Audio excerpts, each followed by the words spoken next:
Hello, and welcome to our Exploring the Bible Series 4 class on David's friends and foes.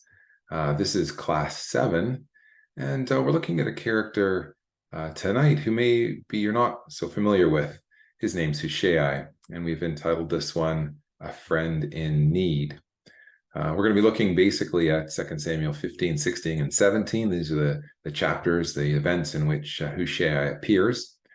And we're reminded of these verses. I've put two verses together here on the slide from Proverbs 17 and 18, chapter 17, verse 17, and chapter 18, verse 24. A friend loves at all times, and there is a friend who sticks closer to a brother. And Hushai, in the incident that we're looking at tonight, if you remember from last week when we were looking at Absalom and Ahithophel, we read about him and find out about him in the midst of this time when David's own son is rebelling against him, and his good friend and counselor Ahithophel has turned against him as well.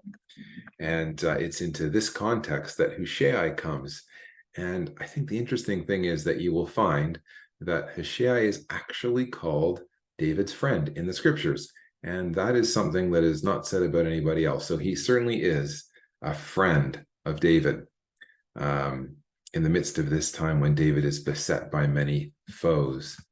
Now, I'll remind you that these seminars, we're looking at how to read the Bible effectively for ourselves. That's really our goal, to look at context and repeated words, to listen for echoes, to put ourselves in the story, and to draw lessons. And I think we'll see that is accomplished in today's study. So if you have your Bible open, you might want it open to 2 Samuel 15. And we'll slide in and around where we've been from last week into this week, and look at Hushai, a friend of David in his time of perhaps greatest need.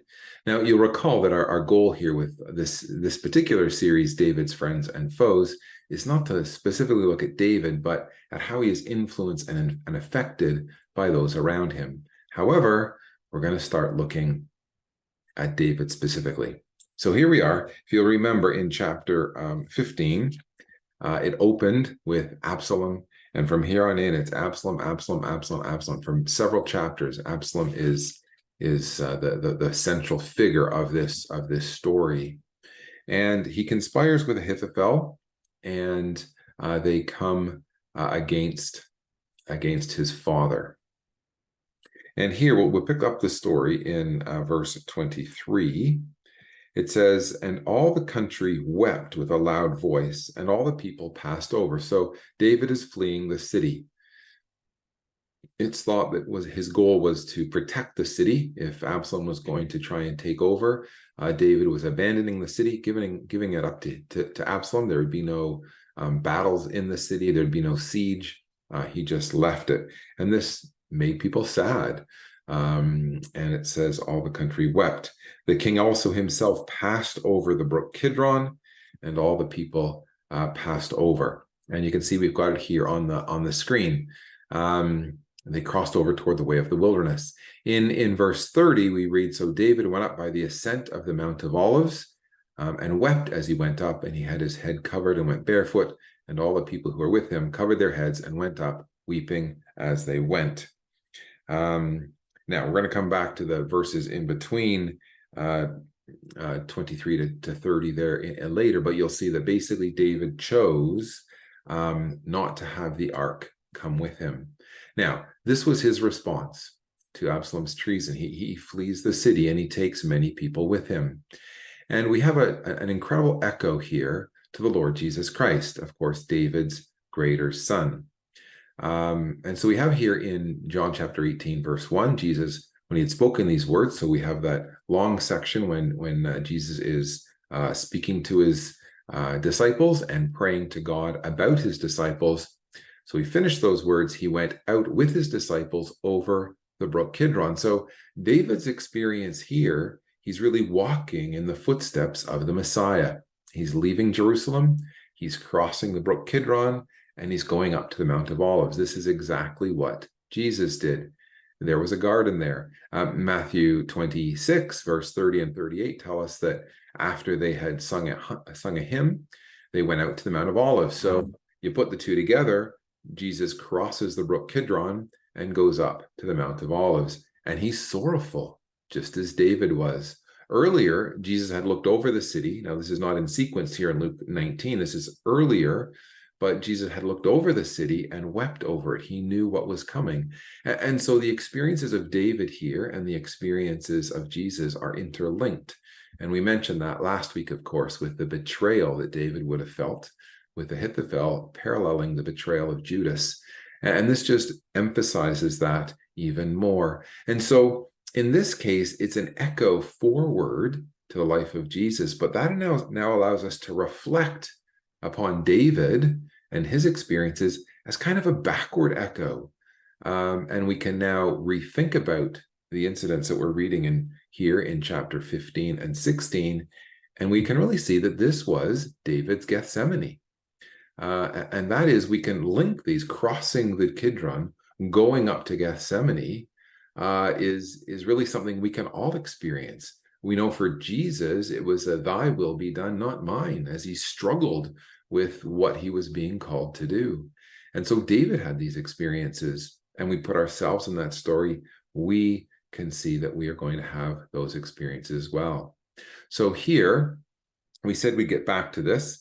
We left off we would jump from 23 to 30. Well, in between, the priests, Zadok and Abiathar, bring out the Ark of the Covenant with the priests, and David sends them back to the city. He doesn't take the Ark with him, which is really interesting. It's almost as though he's not that presumptuous, that he assumes God's going to go with him. Now, he must know in his heart that's true, and that what Absalom is doing is wrong, but he's not going to be presumptuous about it. There's a bit of a struggle. So this is his Gethsemane. What is God going to do with him? And so he says here in verse 26, if I find favor in the eyes of the Lord, perhaps he'll bring me back. And he concludes this. He's willing to accept that maybe this is the end, that he's going to go and flee, and he will no longer be king. He's going to leave it up to God. And so he says of God, here I am, let him, the Lord God, do to me as seems good to him. He's saying this as he's crossing the Kidron and going up the Mount of Olives, if you will, to Gethsemane. Well, we know very clearly, you'll remember what Jesus says in the garden after having crossed the brook Kidron with his disciples. These two records are in parallel. He says, Father, if it is your will, take this cup away from me. Nevertheless, not my will, but yours be done. And so this was Jesus' experience, and David is experiencing these same things. So that little aside is just a good connection always to see David and what we can learn from David walking in the footsteps of the Messiah, experiencing the same things: betrayal, grief, sadness, questioning, if you will, even contending with God. If I find favor in his eyes, your will be done, not mine. These kinds of things we can take on board for ourselves when we're perhaps in a difficult or a struggling situation. So picking up the story then, back here in verse 31 now of 2 Samuel 15. So we've got that context. David's come out of Jerusalem. He's leaving the city wide open to Absalom. He wants the city protected. He's weeping. The people with him are crying. He's sent the ark back. He's basically saying, if God finds favor in me, he'll bring me back. And he's distressed. And at this very moment, we referred to this verse in our last session, but didn't look it up. It's right here, 2 Samuel 15, verse 31. Then someone told David, saying, Ahithophel is among the conspirators with Absalom. It was bad enough that it was his son, but now he finds his very good friend, his close confidant, his counselor, as we saw last week, was amongst those who were conspiring against him. And David prays, "O Lord, I pray thee, turn the counsel of Ahithophel into foolishness." And we saw last week that Ahithophel's counsel was anything but foolishness. David, in the record, hasn't even got these words out of his mouth. He hasn't even taken a breath yet. And we keep reading. And it says in verse 32, now it happened. Now when it happened, and this is biblical language for God being in control, providence at work. It's not random. That was our point last week. Events in our lives are not random. It happened when David come to the top of the mountain where he worshiped God. He's praying, he's saying this prayer, please turn the counsel of Ahithophel into foolishness. If things seem to be going against me, Absalom's getting it all his way. He's got my counselor on his side. Here I am fleeing. I'm on the other side of Jordan. I'm up in this mountain. And right at that moment, there was Hushai the Archite coming to meet him with his robe torn and dust on his head. If you have your Bible open and you like making notes into your Bible, you can write right beside that verse, Hushai is an answer to David's prayer. It's that immediate. David had just prayed, oh Lord, I pray thee, turn the counsel of Ahithophel to foolishness. The next thing he knows, there's Hushai. And he's mourning. He's got his clothes torn. He's so sad and so upset for David. He's an answer to prayer. Do we see God working in our lives in that way? Not in a presumptuous way. We saw that David wasn't presumptuous. He sent the ark back. He wasn't presuming upon God's favor. But he prayed, and this was the next event. And David leaps right into it. He sees Hushai as an answer to prayer. So let's keep reading. Verse 33, David said to him, if you go with me, you'll become a burden to me. Now, this may sound very harsh language, and maybe some of you don't understand this kind of bantering between friends. I believe that's exactly what this is. This shows the depth of their friendship.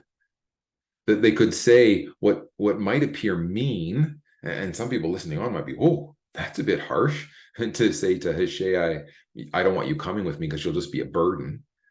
But when you understand how close their friendship was and how excited David was to have Hushai with him, and he's got a plan. We'll see that momentarily. He's got a plan.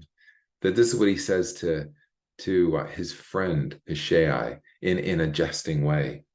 I think especially some of the guys listening will understand that. This is the way sometimes guy friends show their love and affection to each other with sometimes what words might seem harsh or bantering or maybe even physical punching or slapping or whatever it might be. This is what's going on here. Now, just to verify that, David and Hushai were friends. Don't misunderstand that. Verse 37 of this chapter, Hushai, David's friend. And in chapter 16, again, it calls him David's friend. And Absalom even acknowledges it. We'll see in a moment. Absalom says to him, this is a funny way to treat your friend. Come back and leave him out there in the wilderness and come to me, the usurper. He was known to be David's friend. Now, this word friend, if you look up the word friend, it basically means friend. There's not much there. But if you dig a little bit deeper, and sometimes we need to do that when we see some keywords and we're looking it up in our concordances, we might need to dig a little deeper. And sometimes it's not the word, but the word it comes from. So you need to make that one extra step in your concordance study. It's from a root word, raw, or something like that, which basically means to tend a flock. And Strong's in his concordance says, it means to pasture or to graze, literally or figuratively. So it's a widely, extensively used word. But in this context of friendship, it's that association. It's like fellowship. It's like hanging out together, just grazing, just hanging out. That's the closeness of their friendship. And I think it's important if you understand that this word is only used of David and Hushai twice. And here in 1 Chronicles 27 verse 33, Hushai is called the king's companion. But this word friend is used only of David and Hushai, and then also of Solomon and a friend of his who happened to be Nathan's son. It's only used those 3 times, which gives you an indication of how rare and special it is. I think I have that verse in the notes that are also available. As we've always mentioned, these slides are available, and there's also some notes that go into more detail on some of these things that we can't cover all the details in our video. And so here in 1 Chronicles 27, Hushai the Archite is called the king's companion. Now, the reason I highlighted this verse is just have a look at this. 1 Chronicles 7 is kind of listing, the key people in the nation, in the power structure of the nation. And in the same verse, Ahithophel and Hushai are linked. Now, we're going to see this time and time again in 2 Samuel 15, 16, and 17. It's this battle, or this contest, if you will, between Ahithophel and Hushai, who both were dear to David, who both were close companions, but one turned on him, Ahithophel, as we saw last week, perhaps out of just holding a grudge of what David did with Bathsheba. And now Hushai is going to stay loyal to him. And so we're going to see this battle begin here. So David immediately has a plan. And again, put yourself in the story. Think about this and think of it now from Hushai's perspective. He's gotten the news. He wasn't there when the news came out and David had to flee the city. He's come late, and he's just beside himself. He tears his clothes, he puts sackcloth and ash on his head, and he tries to find out where the king's going, and he runs ahead. And so that when David comes over Kidron, up the Mount of Olives, and just over the top of the mountain, there's Hushai. He's there waiting for him. He's just devastated. So they have this little bantering thing. I'm sure they hugged, whatever they did in those days. David is just jesting thing like, oh, you can't, I don't want you hanging out here with me. You'd just be a burden to me. And you know what Hushai said back, who knows? There was some bantering. But then David launches right into this. But if you return to the city and pretend to be Absalom's servant, say to him, I will be your servant as I was in your father's. I'm going to be your friend now, Absalom. He says to Hushai, and this is David speaking to Hushai. He says, if you go back to the city, maybe you can defeat the counsel of Ahithophel for me. Now, we might just read over that, but remember what we learned last week? Ahithophel's counsel was like as if someone was had the oracle of God. His counsel, his advice was so wise and so prudent and so timely that really there wasn't any better. That's what David is asking Hushai to go back and defeat. This is a big ask. This is something you would only ask like a really, really close friend. He goes on to say, and David, this is an answer to his prayer. And he's concocted this plan almost instantaneously. And you can hear the words just spilling out. Oh, and Hushai, you won't be all alone. I've sent back Zadok and Abiathar. They're there. And, if you hear something in the king's house, you can tell Zadok and Abiathar. They'll tell their sons. They'll get the message to me. He's asking Hushai to be a double agent, to go back and pretend to be on Absalom's side, but all along be a spy for David. And he's asking him two things: defeat the counsel of Ahithophel, that's a big ask, and to spy on him. If you hear something, their plans, what they're going to do, get that word to Zadok and Abiathar, and they'll somehow get it to me. You can send me everything you hear. This is incredibly dangerous situation. And we don't know what Hushai had in mind. We get the idea that he was wanting to stay with David and go with David, hence the, if you come with me, you're going to be a burden to me. And there must have been lots of people flocking to David. Some he sends back, some he keeps with him. He's having to make decisions on the fly here. But he sees Hushai, his very, very, very dear friend, as a key. He can go back. He can pretend to be a counselor for Absalom, get in on the, be there at the inner circle, hear the war plans, and repeat that information to David. This is incredible. And we keep reading. That was, David's just these words are just tumbling out of him. And what's the next verse? Verse 37, 2 Samuel 15. So Hushai, David's friend, went into the city, and Absalom came to Jerusalem. Now you got to understand what's going on here. Put yourself in the picture. Hushai has got torn clothes. He's disheveled. He's got sackcloth and ashes. And David says, you got to hurry back to the city. He had to get there before Absalom got there, because otherwise that would look really weird. The plot would be, definitely uncovered. He's got to pretend that he's been there waiting for the new king. He's got to change his clothes, got to like wash up. He's got to look like he's had nothing. He's never left the city. And look at this timing. He comes into the city and Absalom comes to Jerusalem. It's that close. It's nip and tuck. This is all there's a sense of urgency here. And did you notice that from the time we met Hushai at the top of the mountain where David was worshiping and praying until now, in the record, he hasn't said a single word. It's incredible. He's listened to David and he's acted on that plan. We've seen this before, haven't we, with David and Jonathan? Do you remember some of the plans that they made? And David would have this elaborate plan about, and having to deceive Saul and pretend he wasn't there and get a sense of what Saul was thinking. And Jonathan just did that at risk to himself. Remember, he had a javelin thrown at him. This is that nature. Hushai is of that significance. He's that level of friendship. What kind of friend are we?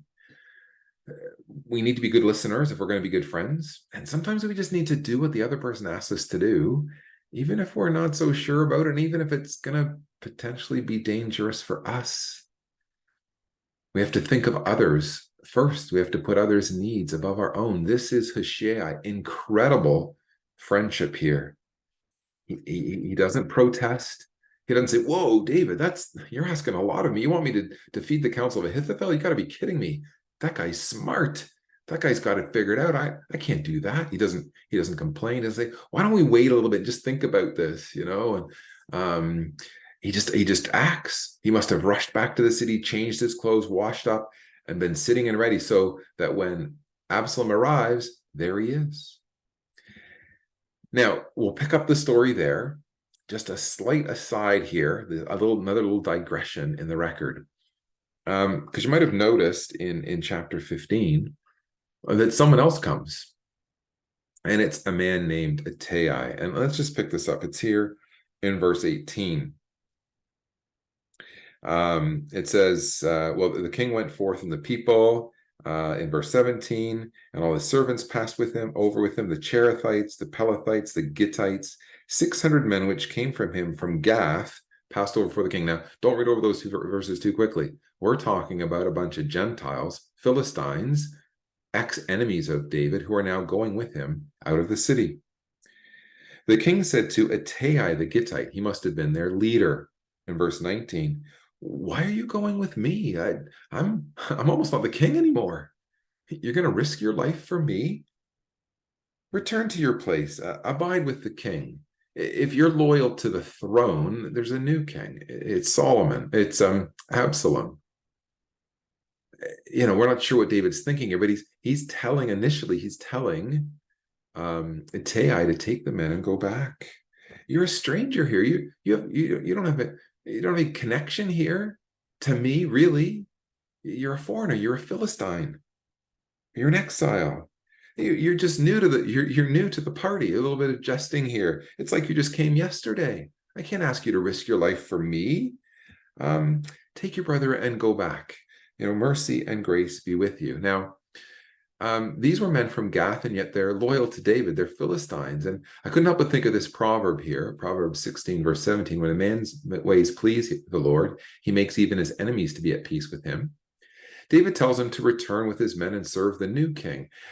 I don't think he was testing his loyalty. I throw that out as a suggestion here. I think it's probably more like the Hushai thing. There's a bit of bantering here, a little bit of jesting. Surely you don't want to stay with me. Just go back to the city. Now, there should be some serious echoes going on in your head here. Return, go back to your people, your country. Are you getting some echoes? Well, if not now, maybe when Ittai responds. Verse 21. Ittai answered the king and said, "As the Lord lives, and as my soul the king lives," I only know one king, not the usurper back in Jerusalem. I'm staying with my king. That's you, David. "In what place my lord the king shall be, whether in death or life, even there shall thy servant be." Do you hear the echo? Where you go, I will go. Where you abide, I will abide. Your God will be my God. Your people, my people. Where you die, I'm going to die, David. I'm not leaving. I'm not going back. And of course, these echo the words of Ruth. And Ruth, of course, was David's great-grandmother. And David had taught Ittai and his men the truth. He'd led them to the God of Israel and probably told them this story when they said, how can we become into the belief system of the Jews? And David would have said, my great-grandmother was Moabite. And that's what she said. And David is now hearing those words repeated back to him from this faithful man, Ittai. Just warms your heart. And so David, it's in very few words. Verse 20, David said to Ittai, go and pass over. He's probably crying at this point, weeping with emotion and filled with emotion. So Ittai and the Gittites passed over, and all his men and their little ones that were with him there. They brought their whole families. They weren't going to leave David. They were going to stand by his side, and they're going to play a role in David's return. Just a real heartwarming story in the midst of this betrayal and this treason and all these negative things. God's sending these beautiful little packages to David, and there's more to come. We'll see before we finish the class today. But back to the story picks up now. We'll click over to chapter 16. There's some other stuff that goes on. We dealt with that with Shimei and some of the cursing of David. So we find out more. David gets all his family, and they get over the Jordan, and they're safe on the other side. And then verse 15 of chapter 16 here picks up the story with Absalom. It says, meanwhile, Absalom and all the people, the men of Israel, came to Jerusalem, and Ahithophel was with him. And who was waiting? Hushai was there. He got himself cleaned up. It looked like he'd never left. And so it was when Hushai the Archite, David's friend, came to Absalom, that Hushai said to Absalom, long live the king, long live the king. Now, of course, you can take these words two ways. In his mind, Hushai is probably thinking of the exiled king, but he's got to sell Absalom that he's sincerely now following him. Absalom, the new king that was being proclaimed throughout the country. Remember, that was the plan. When you hear the trumpet say Absalom reigns in Hebron, maybe remember the ruse that he had made to go down to Hebron to fulfill a vow. And now he's made his way from Hebron up to Jerusalem, and he got in just after Hushai, and they're now setting up shop. And later we're going to see we talked about last week, the thing with David's concubines and so on is coming.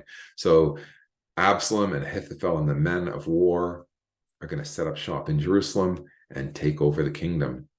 So Absalom says to Hushai, he's a bit taken aback. He says, is this your loyalty to your friend? He's talking about King David, his father. Why didn't you go with your friend? Everyone knows that Hushai and David are we might say today, joined at the hip. They're good friends. They grazed together. They hung out together. They had fellowship. This was the kind of friendship they had. It was renowned. Hushai, I don't know how he pulled this off. David must have known that he could, and he must have prayed for him, and Hushai must have prayed, and God must have been acting. We know that to be the case, but look, this is what Hushai says to Absalom. No, but to whom the Lord and his people and all the men of Israel choose, his will I be, and with him I will remain. Furthermore, whom should I serve? Should I not serve in the presence of his son? As I have served in your father's presence, so will I be in your presence. That's what he says in verse 19. And Absalom buys it for now, because the very next verse he turns to Ahithophel and says, okay, Ahithophel, let's get on with business. What's your counsel? And he has the counsel about the concubines and getting all the men of war on his side. And it's going to lead into what we finished with last week with Ahithophel's counsel to go and slay David immediately, not hold back. So just remember, Hushai here, his life is in jeopardy. If he's found out, if someone said, hey, just a second, I saw Hushai fleeing Jerusalem with ashes on his head, and then he came back, and I think he had some dealings with your father. Hushai's life is over. Absalom's got no time for this. He's literally risking his life for his friend David, and he pulled it off. Now, the story then picks up in chapter 17. Remember, we ignored the chapter break. So Hushai has endeared himself to Absalom, at least temporarily. Absalom in chapter 15, verse 20, turned to Ahithophel. What's your counsel? That's given. Absalom does that. It's all going his way. And of course, it ends, chapter 16 ends, chapter 16, verse 20, ends with a comment on how amazing Ahithophel's counsel was. It was as if someone was, had the ear of God. That's how wise he was. And so we finished last week, the last session with verses 1 to 4 of chapter 17. Basically, Ahithophel says, look, I got a plan. I'm going to leave right away. Let's not mince words. I'm taking the army with me. We'll go out. We'll find David. We'll slay him. I'm only going to kill David. The rest, everyone else will flee. The kingdom's yours. That's his plan. Verses 1 through 4. And we know God's at work. Verse 4 of chapter 17, the saying pleased Absalom well, and all the elders of Israel are like, this guy Ahithophel, he's got it on. He's got it going here. This is brilliant. Strike while the iron's hot. David's weak. He's fleeing. Everyone's crying. There would have been, reports of them leaving with, their heads down, and they fled all the way over Jordan. Let's strike while the iron's hot. It's over. This is great, great advice. But for some reason, and we know the reason, God put it in Absalom's mind in verse 5 of chapter 17. Then said Absalom, call now Hushai the Archite also. I want to know what he has to say. Can you imagine? They call for Hushai.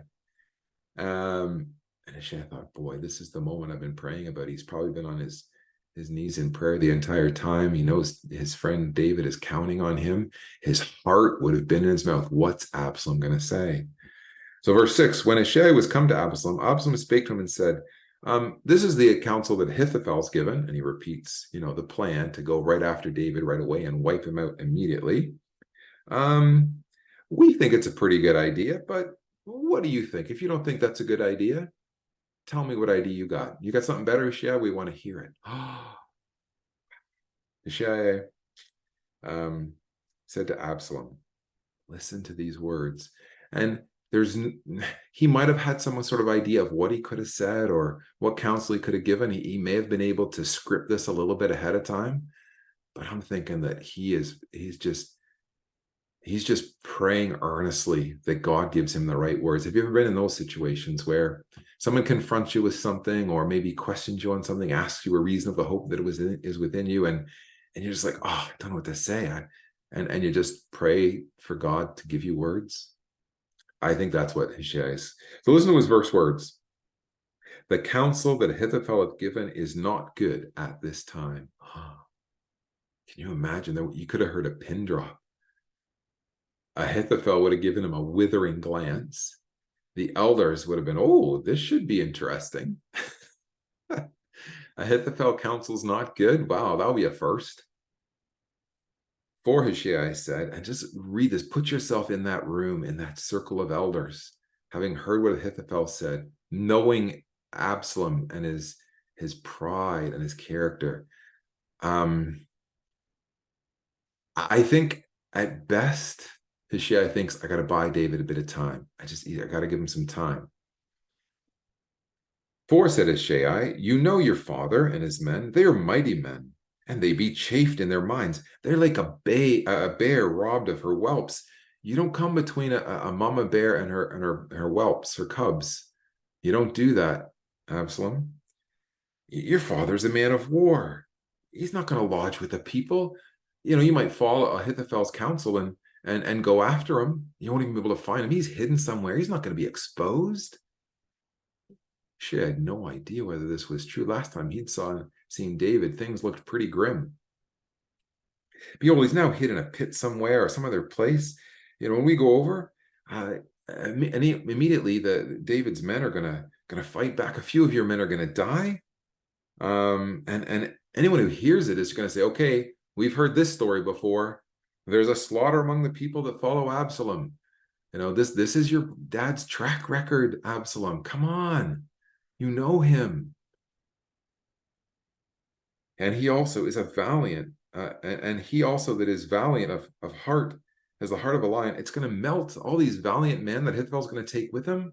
What did he say he was going to take? Like 12,000 of them there? That's not going to be enough. their hearts are going to melt. All Israel knows that your father is a mighty man, and those that are with him are valiant men. So he goes against the counsel of Ahithophel and says, look, at this moment, not a good idea. Ahithophel's got it wrong. And then he's got to come up with a plan. It's not just any good saying what the other guys counsel why that it's not good. You got to come up with a replacement plan. And this is just amazing. I just love reading this. You've got to put yourself in the story. I think Hushai must have been a great actor. He must have been a great orator. And David must have known that. He's probably thinking, I can see what Hushai is going to do. He's going to go to town on Absalom. Listen to this. Listen what he says here. It's just filled with hyperbole. He's playing on Absalom's pride. Ahithophel had said, look, Absalom, you stay here. I'll take care of this, because it was all about him.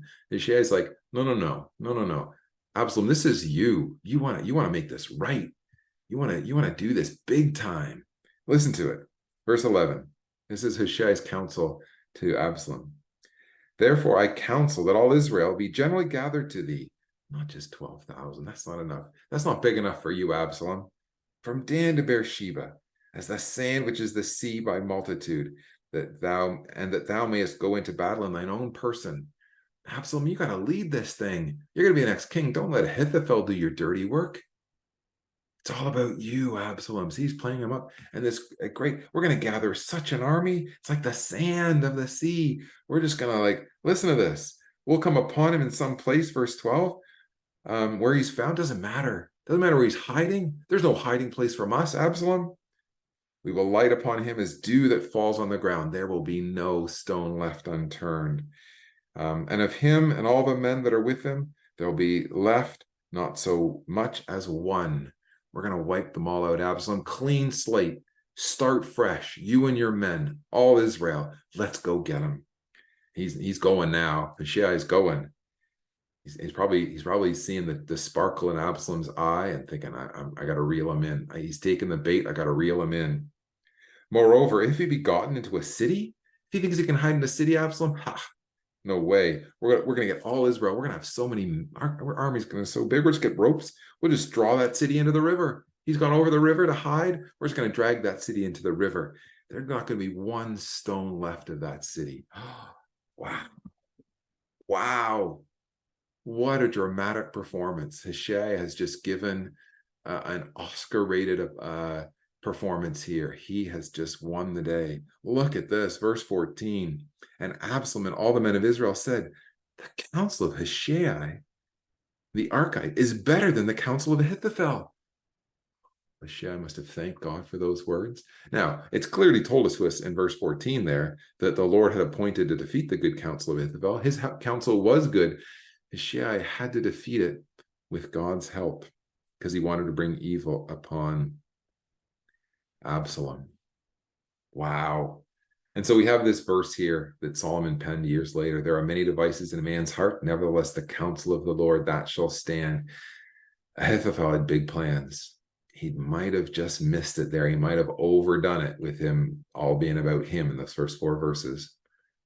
And Absalom had great plans, but it was all going to go according to the plans of God. Now, the interesting thing is, we'll get back to this later. Hushai's like, whew, gets out of there. He's got to get a message to David, and there's all kinds of things that happen there. We'll read about that. And he gets looked after. The people, he gets the message to David. They number the people. They kind of organize their army. And it would seem to me that Absalom didn't even wait. He didn't really even follow Hushai's counsel to the letter. The key thing for Absalom was he wanted to lead the charge. And so he goes out in verse 6 of chapter 18. The people went out into the field against Israel, and the battle was in the wood of Ephraim, and so on. And Absalom is eventually killed. There's a slaughter amongst the people of Absalom, just like Hushai had predicted if they'd followed Ahithophel's counsel. And it goes David's way, and he returns in glory. So just amazing.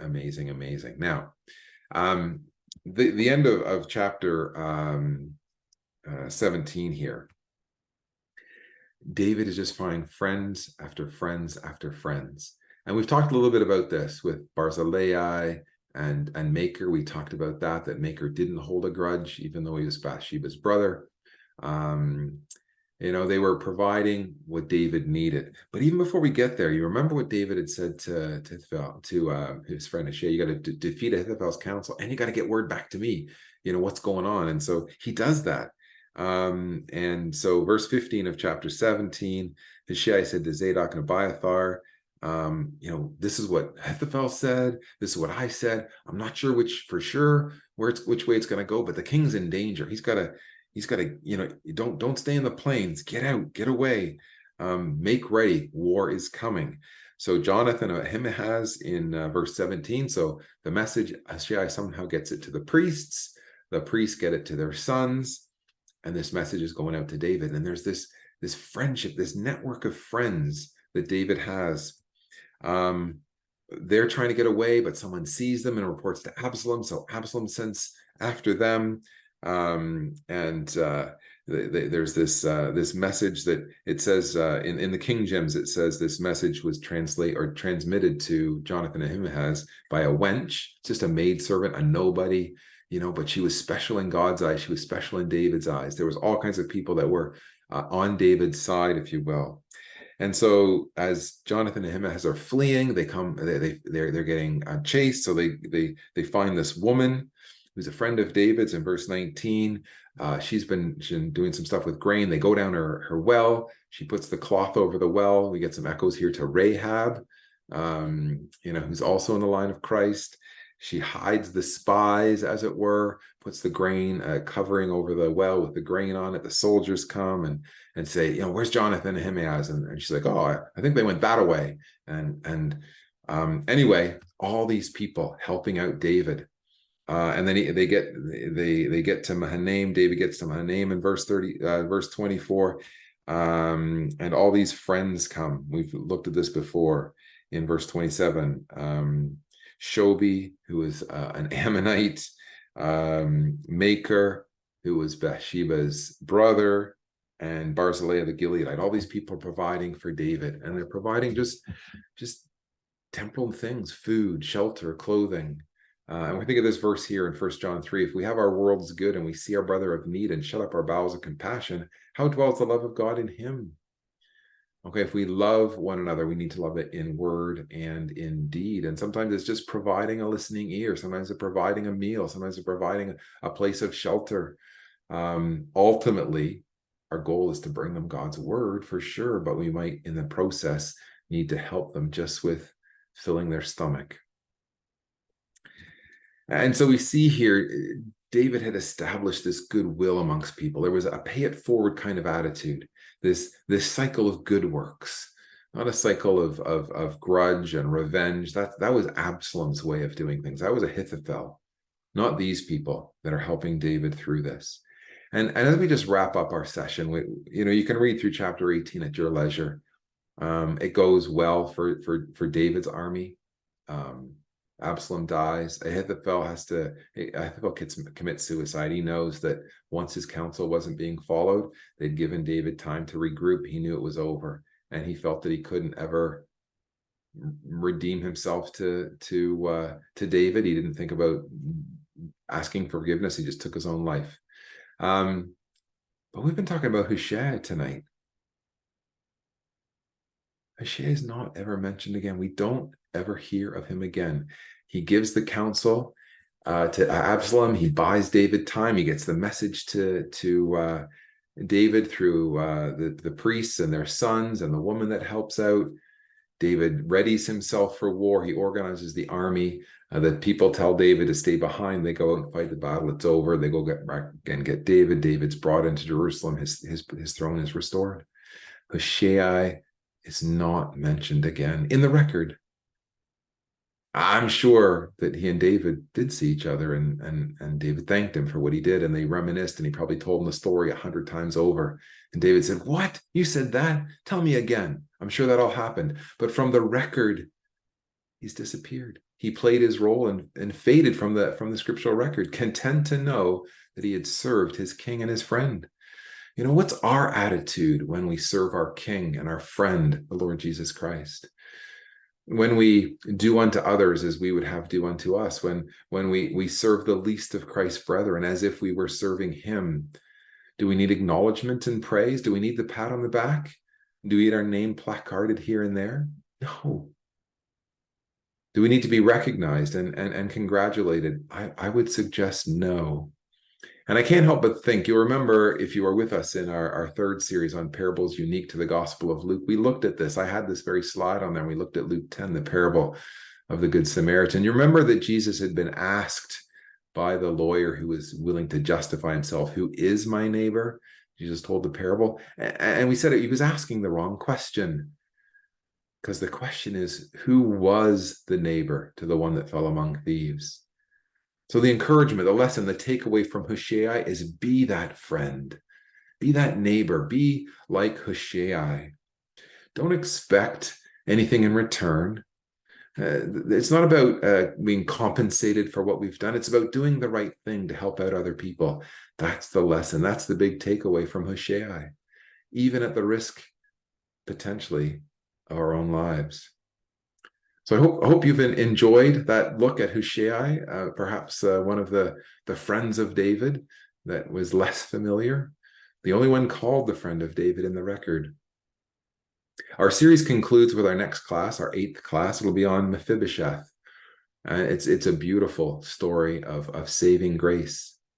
And so my prayer is that you continue to read your scriptures, to read effectively, to explore the Bible. And I pray that as you do, God will bless you in your reading. And thanks for your attention today. Take care, and God bless.